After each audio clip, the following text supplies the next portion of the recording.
அப்புறம் கேட்டரிங்லாம் சொல்லிட்டேன். அம்மா ஏதோ பூஜைக்கு சொல்லியிருப்பாங்க போல இருக்கு. எல்லாரும் ரொம்ப வீட்டில் பரபரப்பா வேலை செஞ்சுட்டு இருக்காங்க.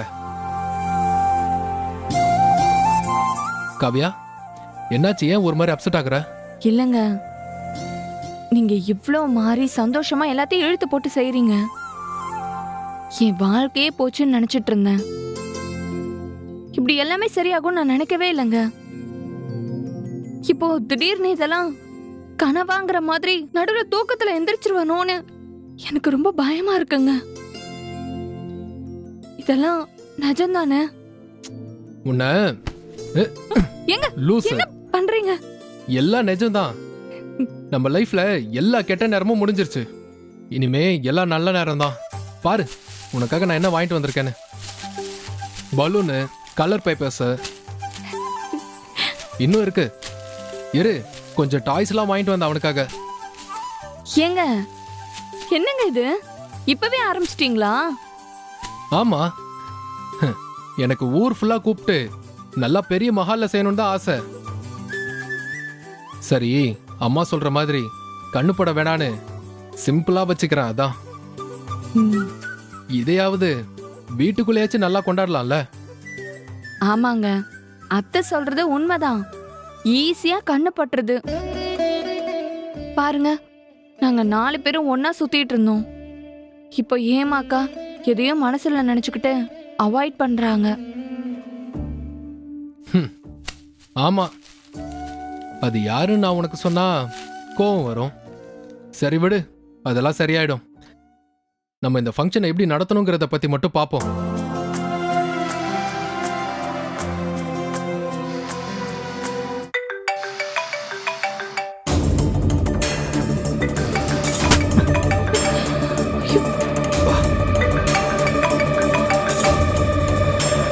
என்னாச்சுங்க? அதெல்லாம் ஒண்ணும் இல்ல காவியா.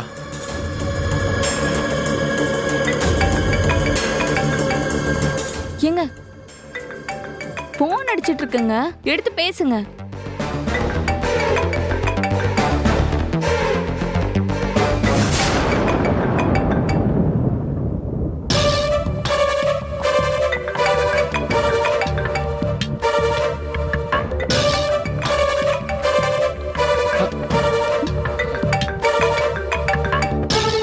ஹலோ ஹலோ கதிர் டார்லிங், எப்படி இருக்க? Yes yes, I'm fine, I'm fine. என்ன கதிர், நானே ஃபோன் பண்றேன்னு சொன்னேன். இது வரைக்கும் மெசேஜ் கூட பண்ணல. நான் பண்ண மெசேஜ் கூட ரிப்ளை பண்ணலையே. என்ன குடும்பத்தோட ஐக்கியம் ஆயிட்டியா? இல்ல, அப்படிலாம் இல்ல.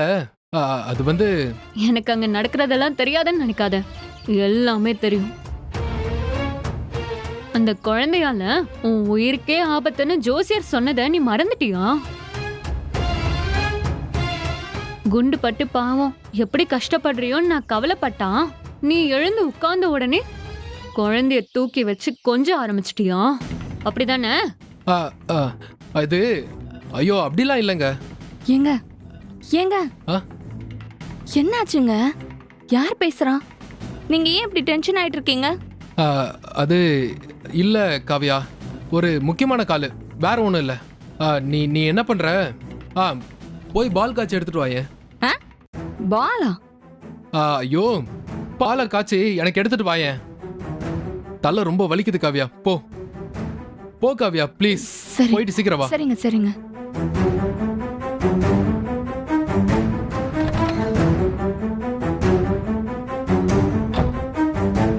ஹலோ. பால் பால் எடுத்துட்டு வர சொல்றியோ? என்ன ஃபர்ஸ்ட் நைட்டுக்கு ஏற்பாடு நடக்குது போல? ரோஷி, தேவையில்லாம பேசாத. யாரு? நான் தேவையில்லாம பேசுறேனா? சபாஷ். அடே எப்பா, என்னடா எல்லாரும் ஒரே நாள்ல தெரிந்துறீங்க.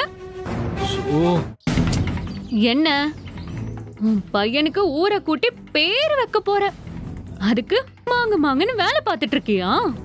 ரோஷி, நீ புரியாம பேசுற. ஏய், யார் புரியாம பேசுறது? வந்தன்னு வெச்சுக்கோ, நீ அங்க போட்டுட்டு இருக்க வேஷம் எல்லாம் வெளுத்து விட்டுருவேன். என்ன வரட்டுமா? சொல்லு, வரட்டுமா? ஐயோ ஐயோ ரோஷி ரோஷி ரோஷி, ஐயோ இங்க என்ன நடந்துட்டு இருக்கு? யாரெல்லாம் எனக்கு எதிரியா இருக்காங்க நீ புரியாம பேசுற? நம்ம பிளான் படி எல்லாமே சரியா தான் போயிட்டு இருக்கு. நீ இப்போ பொறுமையா இருக்கிறதா முக்கியம். கொஞ்சம் அமைதியா இரு ரோஷி. இதோ 4 வார்த்தை சொன்னா நான் பாட்டுக்கு அமைதியா இருக்க போறேன். இப்ப சொல்லு, என்ன ஃபங்க்ஷனா? அ, அ, ஆமா ஃபங்க்ஷன் தான். ஏன் உங்க வீட்டு ஃபங்க்ஷனுக்குலாம் என்ன கூப்பிட மாட்டியா? நான் வரக்கூடாதா? ஏய் சும்மா புத்தி கெட்ட மாதிரி பேசிட்டு இருக்காத. நானே இங்க கத்தி மேல நடக்கிற மாதிரி ஒவ்வொரு நிமிஷமும் அவ்வளவு கவனமா நடந்துட்டு இருக்கேன். நீ இதெல்லாம் கெடுத்துறாத. ஏய் சரி சரி சரி, டென்ஷன் ஆகாத. இப்ப என்ன, முன்னாடியே நம்ம பிளான் பண்ணபடி தானே எல்லாமே போயிட்டு இருக்கு. ஆமா எல்லாம் அப்படிதான் போகுது. நீ கொஞ்சம் அமைதியா இருந்தா மட்டும் போதும், எல்லாத்தையும் முடிச்சிடலாம். நான் அமைதியா இருக்கணும்னா நீ என்கிட்ட பேசிட்டு இருக்கணும். இல்லனா நான் இப்படிதான் செய்வேன். ஏய் நீ போனை வை ரோஷி. நான் அவ்வளோ ரிஸ்க்லாம் எடுக்க முடியாது. ச்சே, வச்சிட்டான். போனை கட் பண்ணிட்டானே. ஆகாத பொண்டாட்டின்னு வாய் தான் சொல்லுது, ஆனா அப்படி பயப்படுறான். விடக்கூடாது. இவங்க 2 பேரும் ஜோடியா நின்னு போட்டோலாம் ஃபங்க்ஷன்ல எடுத்துப்பாங்கல்ல, அதுக்கெல்லாம் நான் விட மாட்டேன். அந்த ஃபங்க்ஷனுக்கு போய் அவங்க சந்தோஷத்தை கெடுத்தே தீருவேன்.